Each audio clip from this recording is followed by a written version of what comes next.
It's to just make the choice, because the thing is, every single problem you're going to face is you're going to face it then, not now. And if you take all the problems that the future has and you bring it to now, of course it's going to be impossible.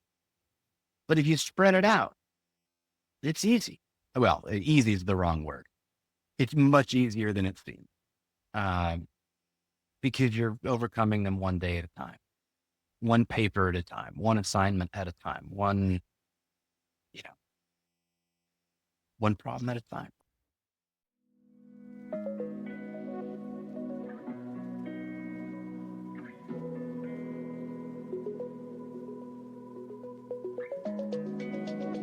You're listening to Inside Out, a podcast about living well with low vision.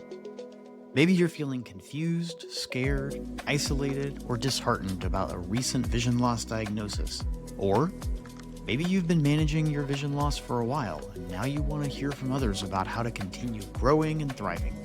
Inside Out is your supportive space to find healthy and impactful tools to build and maintain a truly rich and gratifying life with low or no vision. I'm Matthew Reeves. I'm a legally blind psychotherapist and rehabilitation counselor. I specialize in helping people adjust to disability through my practice, Integral Mental Health Services in Atlanta, Georgia. I'm really glad you're listening. Please subscribe so you don't miss an episode, and let others in the low vision community know about the podcast so the word can spread to those who might find it helpful. And now, on with today's discussion. Today I'm talking with Brian Deere, who shares the same condition I have, Stargardt disease. Brian's journey has taken him from the world of manufacturing research and development to becoming a philosophy professor. He went through that frustrating experience many of us know, being told by doctor after doctor that nothing was wrong, only to be finally given a diagnosis with no treatment options. From there, he made a complete career pivot from highly technical engineering work to academia, earning a master's degree in philosophy, and now teaching at the college level. Well, Brian, thanks for joining us today. I kind of was looking to meet people who have interesting stories of low vision to feature on the podcast, to let our audience hear those stories and hear how, especially for people who are newly diagnosed, that life goes on and a happy, satisfying life is possible. And when I heard your Yeah. story, it was really interesting to me. So I was thrilled that you accepted the invitation to be here today. Why don't we start? Thanks for having me. Yeah, absolutely. Why don't we start by I'll ask you to just kind of give me an overview of your story of vision loss, and we'll go from there. Okay. Um, so ever since I was getting eye tests at school, I was not getting a perfect 20/20, but vision was good enough. So we figured leave it alone until about fourth or fifth grade. And then it got to the point where they started saying, we should better go to the eye doctor, and went to about 100 eye doctors. All of them, either said I was lying or asked if I had a friend that had glasses, or do you have a favorite superhero that has glasses? Is that an Um, exaggeration? 100 doctors? it was about, it was a Wow. lot. That's It was a lot. Yeah. And how old were you at this Um, point? I cannot remember if it was fourth or fifth grade. But around that age. So Wow, that is 10 a years old, lot of something like that, doctors. 11. Okay. Yeah. And it actually got to the point to where one of the doctors said I was lying. And by this point, I knew all the equipment. I knew all the tests they were going to do.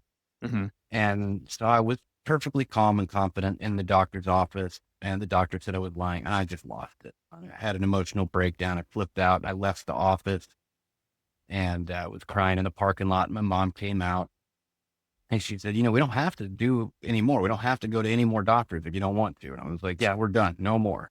It's like, well, we do have one more appointment set up. Do you want me to cancel it, or do you want to go to that? We'll just go to that one.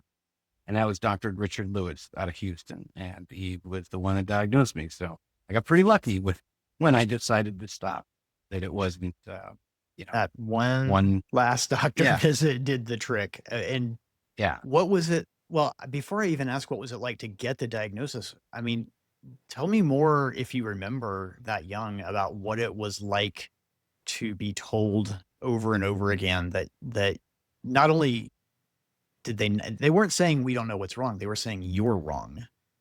Yeah. Yeah. Because they couldn't see anything. I mean, with the equipment that existed at the time and the standard, operating procedure, they're not going to find early onset Stargardts. Like that's just not going to happen. So they had zero evidence that there was something wrong with my eyes. And I got around well enough. I seemed to function just fine. It didn't seem like I was blind. So they just assumed that I was, fabricating it for some ulterior motive, which kids do. I mean, they lie all the time to get what they want at around that age. So it's not an unreasonable thought, but, I wasn't lying about it. I clearly had some problems. And so that hurt. Man, Yeah. that hurt my feelings quite a bit. I hear that story in my work far too often. When the medical establishment doesn't have an answer, they assume that, well, not everybody. I don't want to make blanket statements, but it happens frequently that when they don't have an answer, they assume that the patient is the thing that's wrong. And when that's a child receiving that message, I think that can do a huge amount of harm.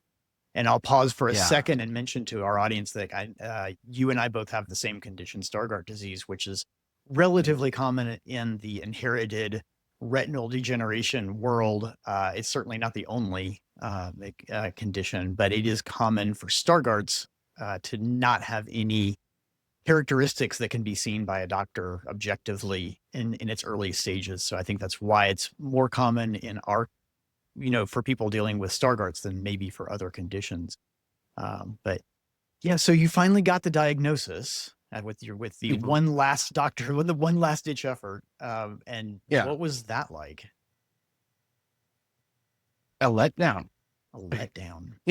I had to go through this whole diagnosis where they injected a dye in me that they had to tell me like I could die from it potentially. Oh my goodness. Just as an allergic reaction. And then he, I had to wait a couple hours for the dye to flow through, and they got the special light out and they look at the back of the eye and he goes, yeah, you have Stargardts. I'm like, oh my God. Okay. Great. Now what do we do? And he goes, oh, nothing. You just know at this point, but nothing changes. Like, we don't have a cure for it. There's no treatment for it or anything like that. Give it 10 to 15 years, there'll be a treatment for it and a cure for it. But other than that, no. So you went from everything from struggling with your vision and being told nothing's wrong to struggling with your vision to being told, yes, there is something wrong, but there's absolutely nothing anybody can do about it. Nothing we can do about it. Yeah. Wow. But at least he was honest about it. I mean, he was a straight shooter, and I definitely appreciated that about Dr. Richard Lewis. He didn't sugarcoat it. He was like, no, there's nothing that can be done, and it's not a big deal. There are a lot of people that have low vision out there that are visually impaired, and they can do a lot of stuff in life. It's like, you're never going to be a fighter pilot. You're never going to be a brain surgeon or a cab driver. But that's about it. Like, there's still plenty of options out there. So looking back, do you believe that was an approach that was helpful to you, to be told, just chill, it's not that big a deal? Do you For me, yeah, that was the right approach for you? Yeah, for me, it definitely isn't the right one for everybody, but I don't really want the sugarcoating. I want to know the cold hard facts and to be able to deal with it head on. The thing that was problematic is there wasn't anything to deal with. Like, I was like, okay, cool. Now I have the diagnosis. Now I'm ready. Let's fight this thing. Let's figure it out. And they're like, oh, no, that's a very long and slow process that happens over years and years and years of altering minor behaviors as things get more difficult for you. Like, at one point, you're just going to not read a book anymore. You're going to have to switch over to something else, but it's going to be time, and so that slow progression was something that I wasn't expecting, but I've been pretty good at, dealing with. It almost sounds like you had that energy of youth, of just wanting to attack the problem, and you were like you were pressing your accelerator with your emergency brake on. There was no place to go. Yeah, absolutely. Yeah, there was no place to go. And also my vision wasn't bad enough to need any of the assistive technologies or anything. So it was like, I didn't need to go get a CCTV. I didn't need software for the computer. I didn't need to start doing audiobooks. So there was nothing. There was literally nothing changed from the day before I went to that doctor's office to the day after, other than I knew what the diagnosis was. And that And diagnosis is a condition that is progressive. So you're being told, yeah, you are here today and one day things will be yeah, worse. And you're yeah, 11 years old or so, something in that, yeah, something in that area. yeah. What was it like for you early in the process with no significant issues at the time, but knowing that this dark cloud was looming over you? Didn't really hit me until I started dating Uh, when I was a young teenager. This, you start fantasizing about the future and everything. Oh, if I get married to this girl and what's going to happen then? And then I started thinking about, oh, if I have kids. And I remember specifically this one fear of my wife being out of town and my kids being at a sleepover, and I wouldn't be able to go get them if they needed to come home for some reason, if there was an emergency. And that messed me up. Uh, it was completely irrational and all of that, but that was where I was at. That was the fear that I had at that moment. you were looking ahead to an entirely different stage of life, almost an entirely different Yeah, identity, and really yeah, fearful of what that would mean. yeah, What was yeah. the I mean, it's there's no better example of worrying of, is, spending time on a problem that doesn't exist yet.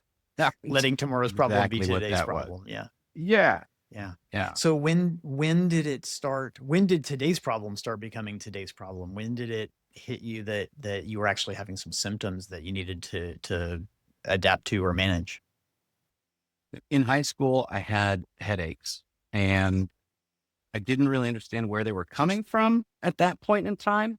Later on, I kind of understood that, oh, it was because of the eye strain that I was dealing with. Because while I did have some large print textbooks, which was horribly embarrassing to Mm, carry around a 2 foot by 3 foot set of volumes of books that wouldn't fit in a locker or anything like that. So I mainly used the normal textbook and just held it closer and dealt with a lot of headache. Um, One of the other interesting things is because I was visually impaired, I was in the special needs program. So for standardized testing, I went to a different room, and that was somewhere where I definitely did not belong because a lot of the other students in there had serious behavioral issues. mm. So it was not a better environment to take a test in. Right. I would have much rather been made fun of by the 30 students in the class than have to deal with a desk being thrown And at me. it is you were in a system that was taking everybody who had any difference whatsoever and lumping them all together in one Yeah. category. Oh, yeah. And oh, God, I didn't even think about this until just now. One of the biggest problems with that is that they paint with a broad brush. And so even I'm visually impaired. Have no impairments with my brain, with my mind at all, but I was treated as though I was incapable of understanding Mm, my own problem and coming up with potential solutions for the problems that I was facing. So all of the solutions that they were handing down to me were forced. No, no, this is what we do. This is how we fix this problem. I know it works because I had a student who was visually impaired before. And I'm like, yeah, but everybody's blindness is different. And they just didn't have the awareness of that. were you I mean, you were still pretty young. Did you even feel like you could kind of push back against those stereotypes and those preconceived notions? Yes. Yes. Because some of the doctors that I talked to early on in the process told me that the most important skill that I was going to have to develop as a visually impaired person was um, to be a self advocate. And that there were going to be a lot of people who thought they knew and they didn't. And that if I didn't speak up for myself, that essentially that was going to be on me, that I was going to get worse treatments. Um, and I had to take that responsibility because nobody else was going to understand what was going on, not even my parents or family. Looking back So I was all this time later, do you feel like that advice was true? Like beyond mobility, beyond technology, beyond communication, it's self-advocacy. for so much else in life. Yeah. I mean, it was some of the best advice ever. And I was a little bit lucky because I was in a situation where I was like, oh, the doctors deal with people with disabilities. They know what they're talking about. Whereas if I got that advice from a family member or relative or a friend, I would be like, whatever. Mm. And just throwing that advice out the window. So I was able to take that and use it elsewhere in life as well. That's great. Yeah, no, It sounds that like you was the got best. a lot of support at post-diagnosis, a lot of good Yeah, advice. right in the beginning. And then it was not great for a while. Wow. So what's the next chapter of the story sound like? Uh, at that point, I went off to college, uh, and I just kind of, you know, bare knuckled it through all of my undergraduate program. I held the books even closer. Mhm. At some point, I had to get some prismatic glasses to where it would, there's like standard readers, but they were angled in slightly to help deal with holding the material closer. Yeah. And it just hurt. It just hurt a lot. It was just in a lot of pain. I didn't do audiobooks, but I mean, Audible didn't exist at that point. Audiobooks were basically only available through certain state Right. programs. The National Library Um, Service. Yeah. yeah, and you would have to mail stuff off, and they'd mail you tapes and this giant tape player, and it just wasn't very useful, especially for the material that I needed to be reading for college. Like they're not going to have an international policy book that was released within a year on audiobook. It's just not how that system functions. Right. Right. So it it was pretty difficult to get through. But I did that, and then um, I worked for a couple of years in research and development, and I found so many little workarounds uh, Like to what? deal with things. Like what did you discover? Like so, whenever I was doing research and development, I had to do measurements a lot. Mm. And I still use this trick now that I do woodworking today. And that's instead of using a tape measure, is to just use two pieces of material and butt them up and then clamp them together to where they are the exact length, regardless of exactly how long it is. That's how long it needs to be, the other piece that you're making. Um, and yeah, I don't know. It's difficult to think of the shortcuts because I no longer think of them as shortcuts. That's just the way that I do Muscle things. memory. Yeah. Yeah. So it's like when I'm around others, they're like, oh, that's strange what you do. I'm like, is it? Doesn't everybody do this that way? Like, how do you not? Like, one of the good examples is with my keys. Like, I can't look at my keys. It's just a big jumble mess, Mhm. but I can feel and know exactly which key is which. I know exactly where it is on the keychain. So I have no problem finding the right key. Everybody else is blown away by that. Man, that's crazy. You can find your keys through all of that mess.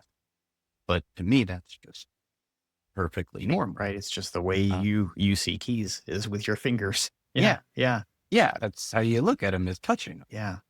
And there's many more of those, but again, I have a hard time thinking of them because that's just how I live. Did you, when you were in college, I mean, perhaps even more so than high school, because the symptoms were starting to get worse, I presume. Um, did you find the environment was willing to adapt to you, or were you at the time doing all the adapting to the environment? I was doing the majority of the adapting. There were some things that I just couldn't do. And I would talk to my professors about that one-on-one. Because the Office of Disability Services didn't, they didn't really work that well for me. Mm. Um, and so rather than being a self-advocate and demanding change from the Office of Disability Services, I was a self-advocate and I decided to just ask for help from my professors. Say, hey, this is the thing I'm not going to be able to do. Scantrons are extremely difficult for me because everything is so close together. I sometimes fill in the wrong bubble. Can I just circle it on the test? And they're like, yeah, sure. One person asking to do that, no big deal. I'll just grade it by hand. Um, Now the Office of Disability Services at the university is much, much better than they used to be. Mm. So I'm assuming that a lot of younger people don't have to deal with those kinds of problems anymore, at least not to the same extent So that I have. yeah, and that's a theme that I hear a lot, is that whether it's the medical institutions or the academic institutions or the vocational rehabilitation institutions, like these systems that are set up to help advocate and help solve problems and help pave smoother paths for people with disabilities and low vision and blindness specifically, that they frequently don't meet the specific need of the person they're trying to serve, despite their best interest and attempts. It's usually Yeah. usually a resourcing problem. So it sounds like that self-advocacy really came into play again, even when working with Yeah. people that are there that supposedly are trying to be Yeah. an advocate with you. It, and it still does now. How so? Oh, um, so there are a lot of things so in my job, with the ADA, there are a lot of things that I could have done for me that I don't do. Because I don't want to be perceived as being that different. Because whenever I meet somebody for the first time, they wouldn't know that I'm blind unless we're having a very intimate, deep conversation day one. Um, because I can make eye contact fairly well. And there are a ton of debates in the visually impaired community about that, as to like, should we adjust our behavior for them or should they adjust their behavior for us? And I'm on the side that I'm going to adjust my behavior to make our interactions as normal and average as possible. Mhm. Um, and then when they need to know that I'm blind, I'll tell them at that point. But up until then, I just want to be a person, not a blind person. And usually by the time they have to know that I'm blind, they're like, oh, no way, I had no idea. But that rapport has already been set. So it stabilizes the expectations and treatment. I don't want to be treated any differently. And that's how I want to be treated, is perfectly normal. But if anybody else wants, to be treated differently, by all means, Yeah, uh, I think it's such treat your impairment however you want. it's such a personal journey, and it changes over time. I've noticed it certainly has for Yeah. me. I've talked about that before on Yeah. the podcast, but how that how we disclose an otherwise invisible disability is a process, and it's different for everybody, and Yeah. it's not always the same for any one person, and it's not always the Yeah. same in every situation. So there's No. a lot of freedom and flexibility in how we manage that, and there's no right or wrong answer. Um, Yeah. so you went through college largely by what you said, white knuckling it, and Yeah. kind of just creating a a hole in the wall as you barrel through. And you Yeah. made it. You graduated, and what then? I remember we were talking before that you went into industry and research and development, and that is Yeah. that sounds like a highly visual kind of task and job to be doing. There are parts of it that were very visually demanding that I don't think I would be able to do at this point without some Mm. creative assistive technology devices that I would have to fabricate. Um, but I can still see decently enough to do it. Most of you can always just take a photo. Mhm. If you needed to measure something precisely, just put the measurement device up to it and take a photo, and then you can zoom in on the photo however far you need to go. Um, but yeah, it was all by feel. I mean, I worked in the HVAC industry. Okay. First, I started off doing sound testing, and then quickly moved over into life safety product testing. So Mhm. fire and fire smoke damper. There's Okay. a giant wind tunnel that you put a damper at the end of, and you turn the air on and you close it. with heat and see if it breaks. And if it breaks, you figure out why. What went wrong? How can we improve this product? How can we make the manufacturing of it more efficient?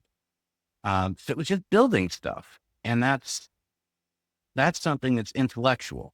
I mean, yeah, there is a physical thing that is in front of you, but knowing how it's built, knowing what it's made out of, that's all in your head. And so you can adjust all that stuff in your mind. You don't have to, you know, see exactly what's going on if you know what's going, Right. if that makes any It sense. does. It does. And it sounds like you really leaned into the parts of the job that required the least amount of vision. It sounds like, I could be getting that wrong, but it sounds like Yeah.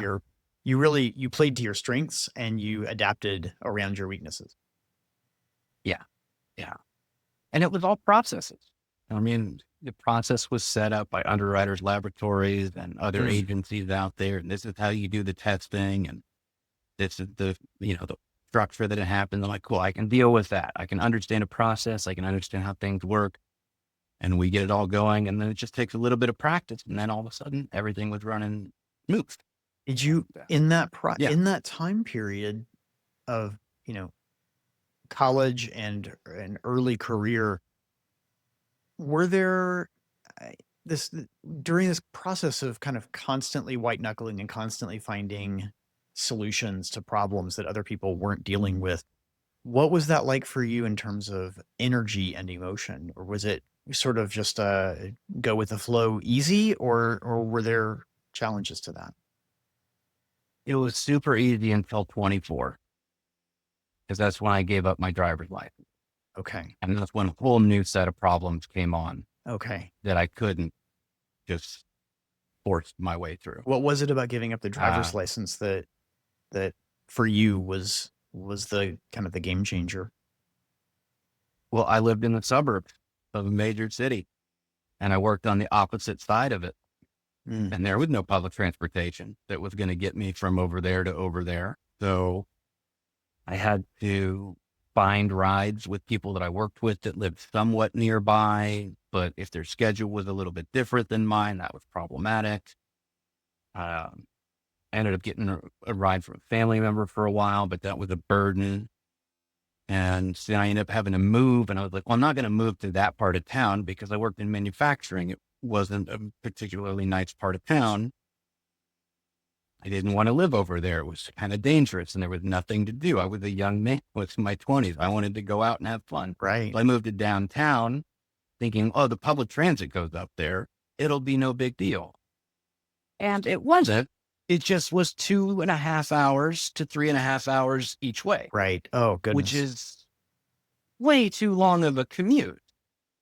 Um, Yeah. so I ended up having to go to the city and they had a Metro list, which was a service where you could request a ride, at least 24 hours in advance. Mm-hmm. And you could either be dropped off at a particular time or picked up at a particular time. And since I had to be at work, I wanted to be dropped off at 8 a.m. at work. And that meant that I still had to be ready to leave by 5 a.m. Maybe. They might be there at 5 a.m. to pick me up, or it might be 8:30 or 7:30 to get there by 8. I don't know. But it's still, that made things much, much easier. That, Um, that resource, which I'm grateful exists, I've used it too. And I've had the exact same experience where you could be incredibly late or you have to get up incredibly early, and sometimes yeah. both. But you brought that up as an example of the emotional or the maybe even the psychological impact of Yeah. losing that transportation. I'd love to hear more about that part of the experience. Oh, it was, pretty brutal because as anybody knows, transportation to work doesn't always go as you plan every single day. Right. And some of those days, when I left the house at 5 a.m., getting home around 7:30 p.m. And then one of the bus drivers wouldn't let me take I had a little electric scooter that I used to ride, one of the very early ones. It couldn't even go up a ramp, but on flat surfaces, it was fine. Wouldn't let me bring it on the bus. Hmm. It's a scooter. It's an electric. Why can't I bring it on the bus? So I had to walk home. I had to walk half a mile at the end of this long, long day. And that's just devastating. Hmm. Like, cause there was no option, had no option. It was my little electric transport. I can't just leave it because somebody would take it. It's not like a car. You can't just leave it in a parking lot somewhere. And there was nothing I could do. There was no level of self-advocacy or brute forcing or anything was going to fix that situation. I just had to walk. And that was a very upsetting day. A lot of tears came out on that walk home that day. Um, It sounds like those tears yeah.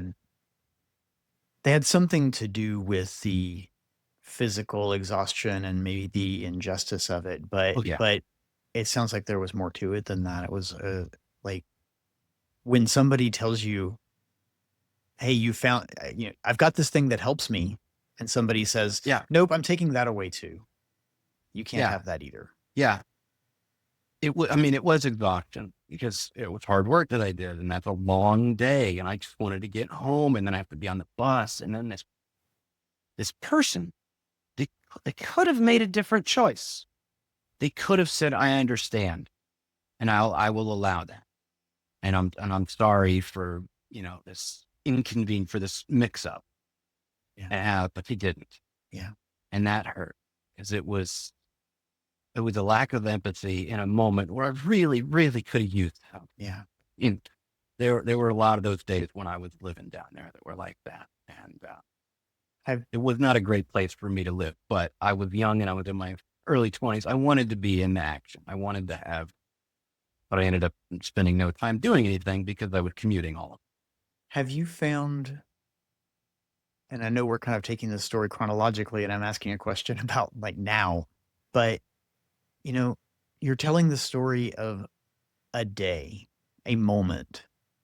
Hmm. when it's like feels like it's coming crashing down, and there's that lack of Yeah. empathy, and you really I feel the energy from you, like I sense it, of like the sense of everything around me is not working for me, and I'm not Yeah. part of it. Like the world is fine for all the other people, but for me, I feel completely separated and isolated. Like the architecture just doesn't fit me. Um, and Yeah. those days, we have to be honest, they don't stop. Like with No. as long as we have a body that's not like most people's bodies, those days do keep coming up. And I want to ask you, Yeah. do you find that over time your responses to those bad days has changed? And have you found ways to have one of those days and respond to it in any with any have you learned anything from them, I guess is my question. Yeah. So I've changed my life in such a way to where those obstacles are fewer. Right. Mhm. I no longer live in a place where I'm dependent on the public transit system and somebody can put me in a situation where they can say, no, you can't do that. Okay. That's one big thing. Right. The other big thing is I've been better at letting it go. Just kind of like, okay, well, that's just they're having their own day. I don't know what's going on in their Mm. life. Having empathy for others in those situations, which I'm not perfect at all. There are times I don't do that at all. Sure. Um, but when it does happen, I let it wash over me, and then I give myself some time with that. Say, okay, you can do this for a couple hours, and then you got to stop, because if you just hold on to it and you don't ever acknowledge it, it just builds up, and then it's just going to explode, and that still can't happen if you don't realize that you're holding that stuff in. Uh, but yeah, if you just Mm. you give yourself a time and a place to deal with that emotion, to experience that emotion, and then let it go and then move forward. and hope that the next time, because there probably will be a next time, is just really far off in the future.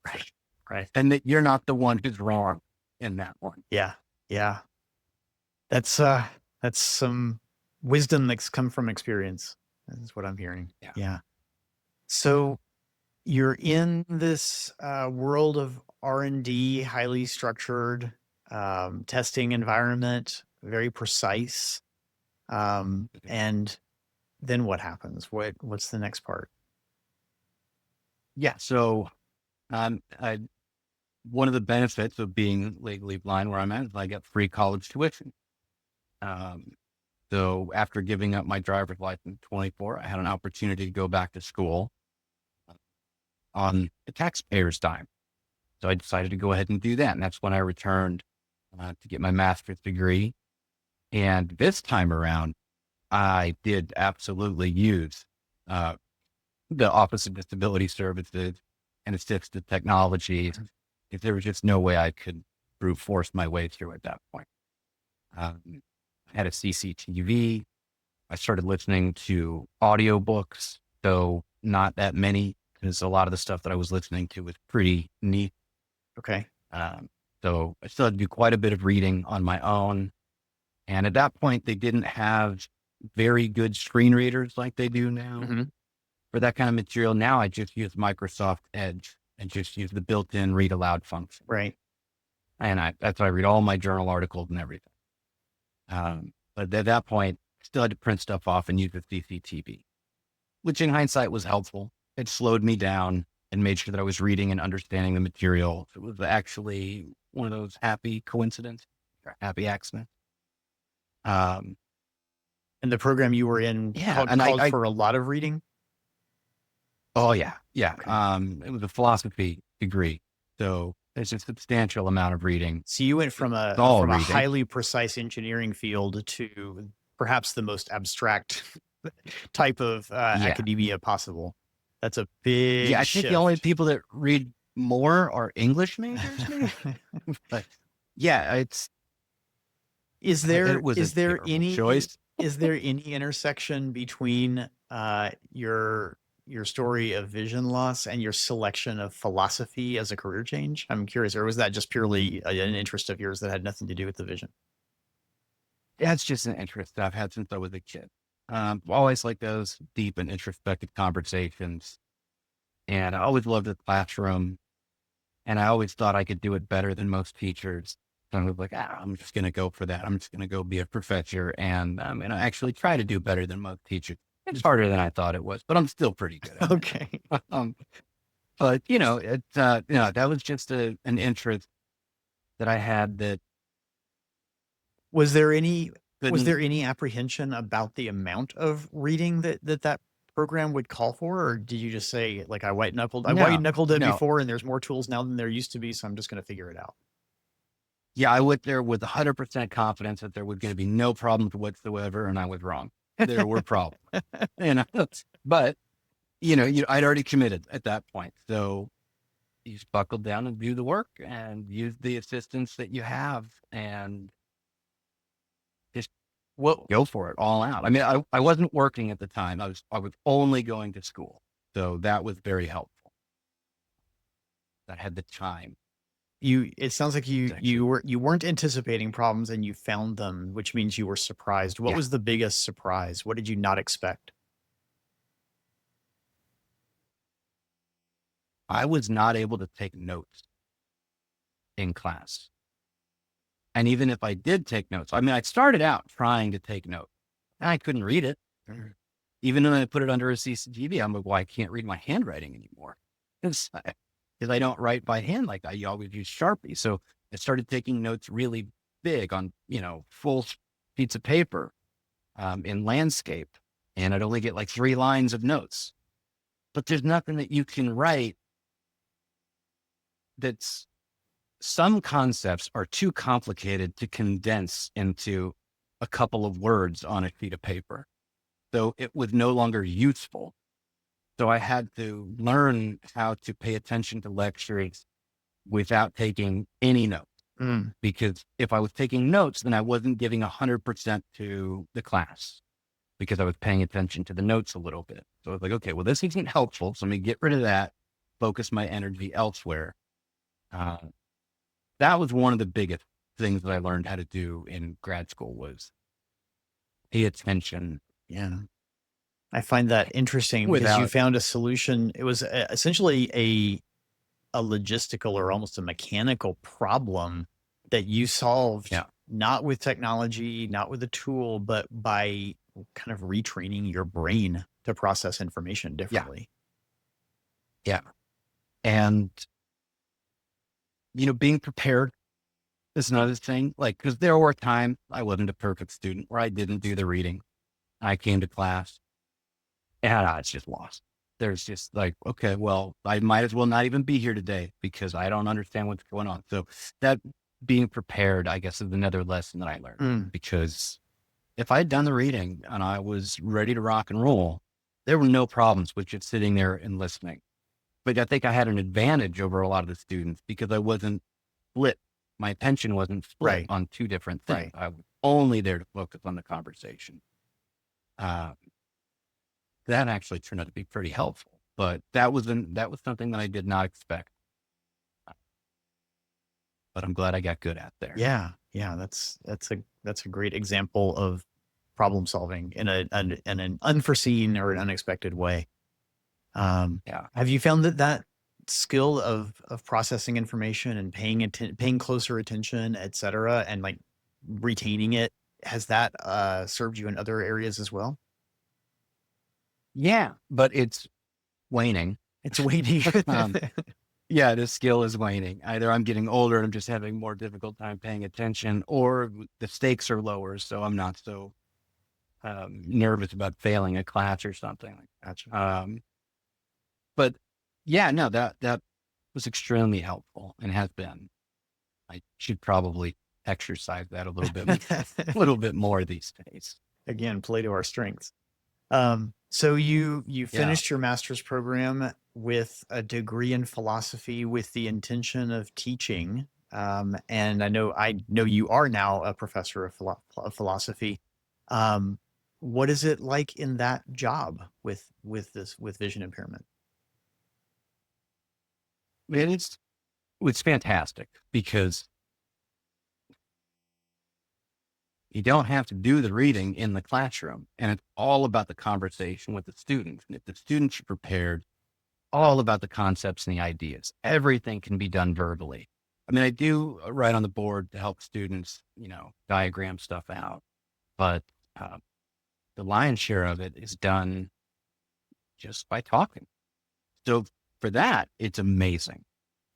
But being visually impaired and dealing with philosophy is also a massive headache because there's an enormous amount of reading that goes Mhm. on and an enormous amount of reading students' papers that goes on.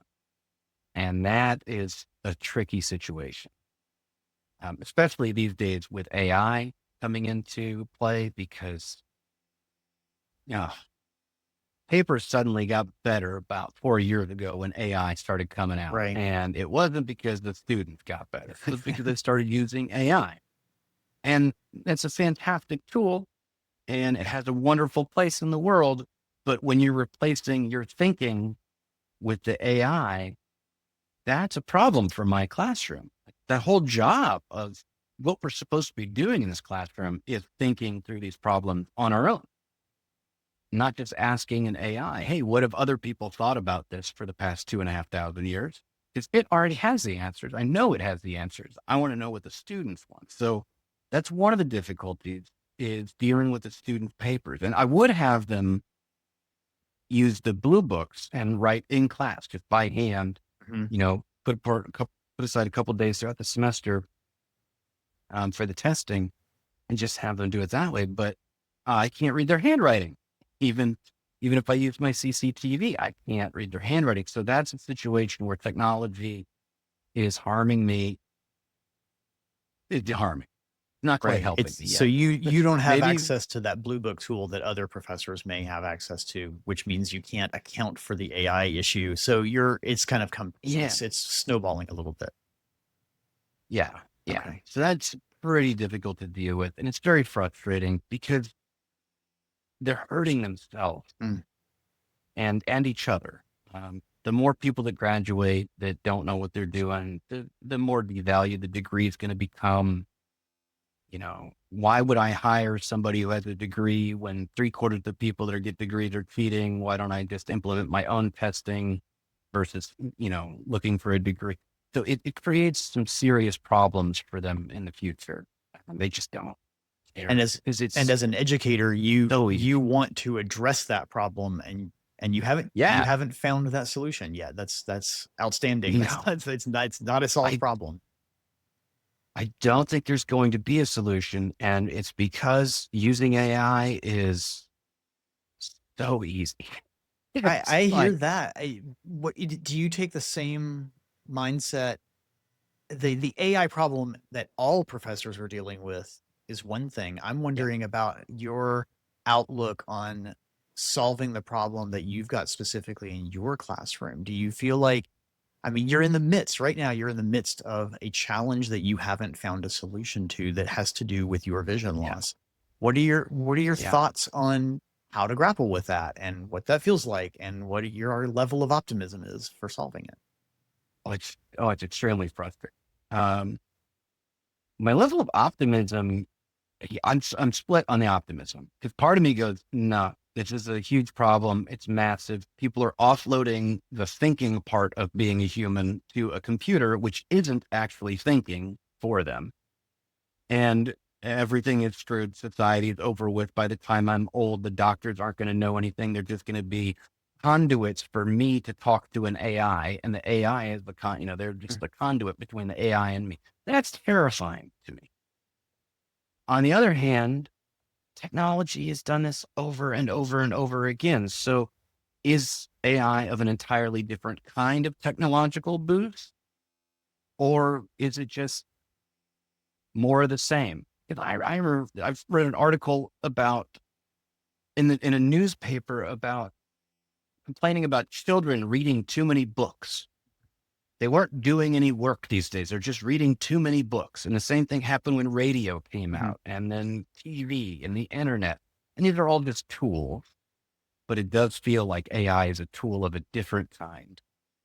What's your level of And it's harmful. optimism that you can solve your specific classroom problem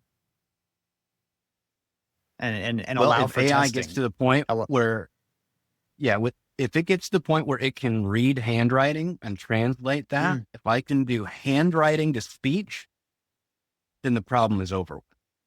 Because yeah. then I'll just have them do the work in the classroom and, Okay. leave their phones at the front desk. And so that problem will be solved.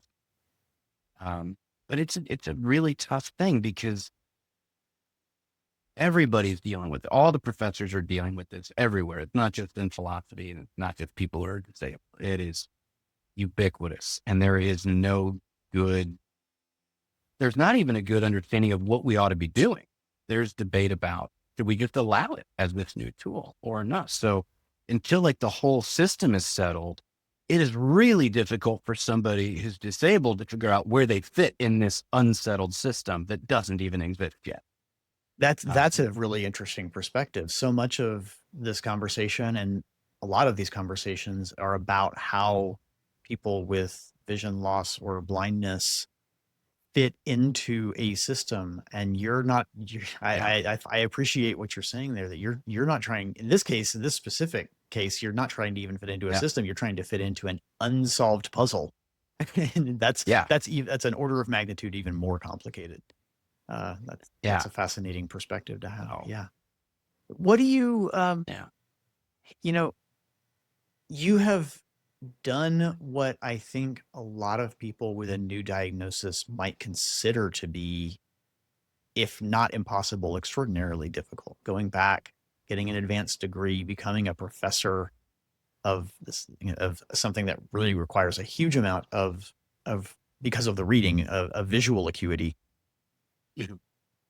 That's that's quite a journey, and I'm wondering what you've learned from it, broadly speaking, and what advice you would have, or what maybe not even advice, just insider perspective that you might have for somebody who is earlier in that journey, who is looking at the world in front of them and saying, I don't even know how I can get any job, much less become a professor, right? Yeah. Um, do it. If you want to do something, just start the process. Because the thing is, every single obstacle, you're going to solve it. You're going to overcome it one day at a time, no matter how big that obstacle is. And even if you don't overcome it, even if you try to do something and you utterly fail, fine. Mm. You were moving in a direction, just pick a direction and begin the process. And if you change your mind, change your mind. I mean, I did. I was going to go off and do a PhD program and continue on that path. And then I changed my mind and I said, oh, no, I'm not going to do that. That's more work and the responsibilities of being a PhD, and the difficulty in that job market. I was like, no, I'm good. I'm where I'm at. I've changed my mind. But yeah, just begin the process. I mean, that's the hardest part, is starting the process. I remember specifically a conversation that I had with my mom about deciding to go back to school. And he said, because I was worried about my visual impairment, I was worried about a lot of different things. And she said, do it, don't do it. I don't care. Stop talking to me about it. And then she, got a little, she insulted me, insulted my manhood a little bit. And that's the thing that got me to do it. I was like, okay, my mom is criticizing me here because I'm not just making a choice and going for it. So the next day I had applied.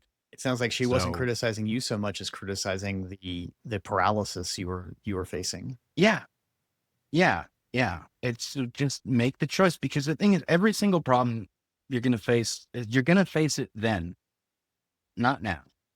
And if you take all the problems that the future has and you bring it to now, of course it's going to be impossible. But if you spread it out, it's easy. Well, easy is the wrong word. It's much easier than it seems, because you're overcoming them one day at a time, one paper at a time, one assignment at a time, one problem at a time. One problem at a time. And if you break it up like that, it's not that difficult to do. That is, that's some great advice. Thank you for that. Thank you. I think that message is, when you put it that way, it makes sense. But in the midst of, looking out at an unwritten future, it's so easy to just see that huge collection of problems and feel like, exactly like you said, like this is absolutely a mountain of impossibility.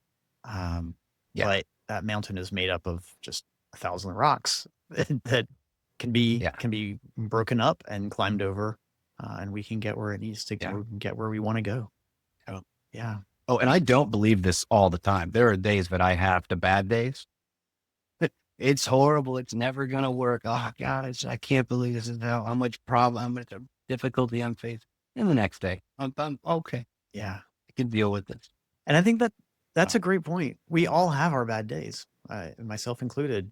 And I think if somebody is listening to this and they're having one of those bad days, it's great to hear an optimistic message. It also might be frustrating. It also might be like, really, it may not be the time somebody wants to hear an optimistic message, but for the person who needs to or wants to have a little hope and have a little optimism sprinkled into their day, I'm really grateful for you doing that sprinkling today. That's really great. Yeah. Thank you.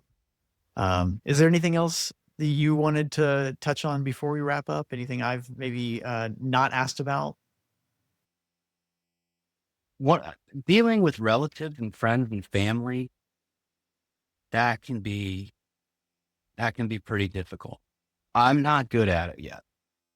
Better, but conveying to somebody when you're having that emotional breakdown, when you're having that problem, that bad day where everything is futile?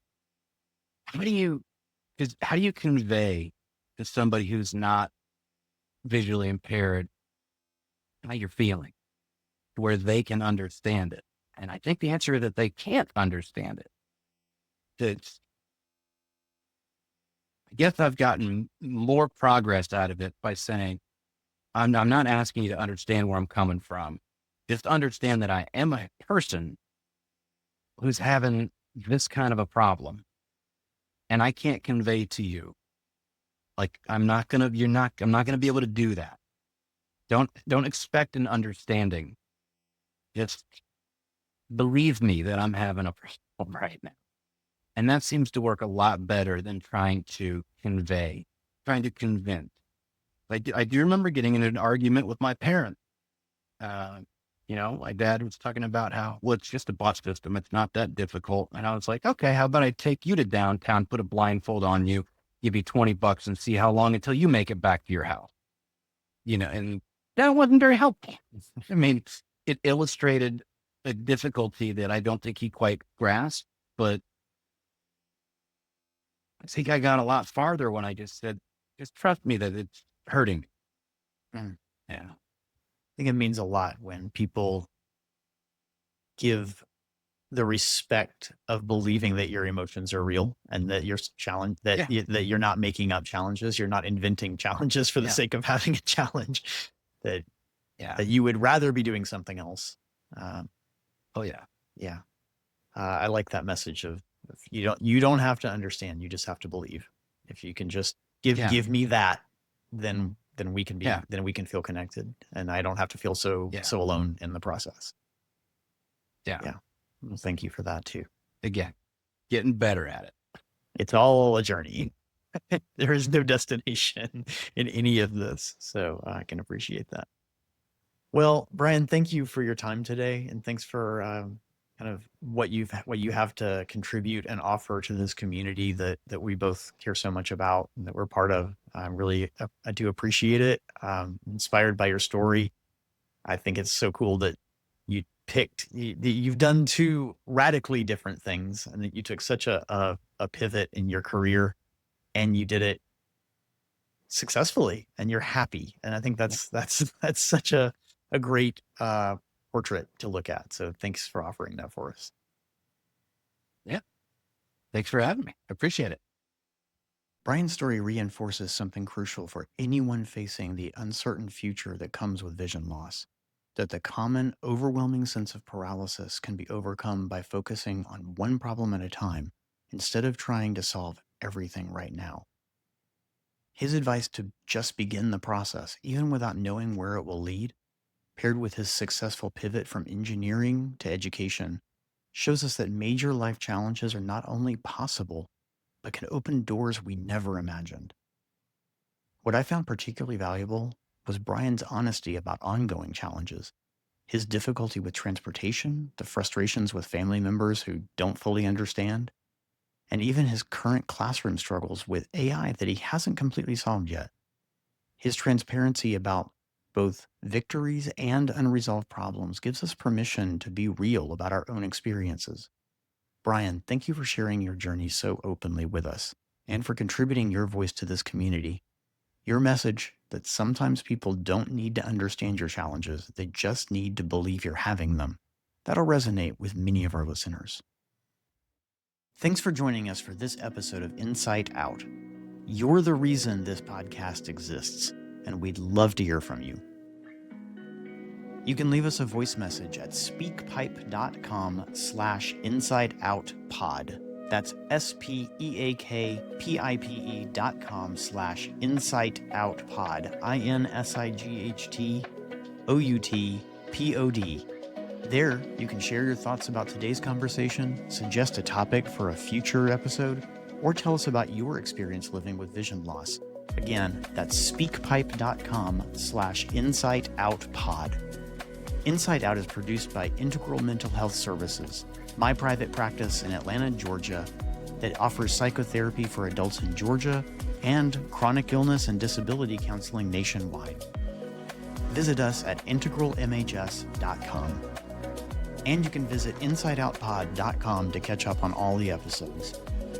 You can also find us on social media using the handle @InsideOutPod. I hope you'll join me for the next episode of Inside Out. Subscribe now in your favorite podcast app to stay connected. Thanks again for listening.